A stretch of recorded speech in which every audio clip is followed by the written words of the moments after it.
বিশ্বকবি রবীন্দ্রনাথ ঠাকুরের 163তম জন্মদিবস উপলক্ষে আমার ছোট্ট নিবেদন তার লেখা একটি কবিতা।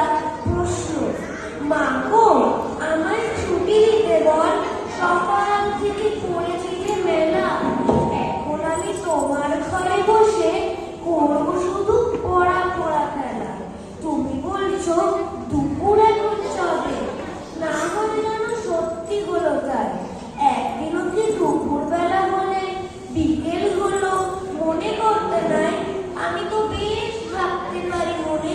সূর্যি ডুবে গেছে মাঠের শেষে, বাকি বুড়ি চুপড়ি পরে নিয়ে শাক তুলছে পুকুর ধারে এসে।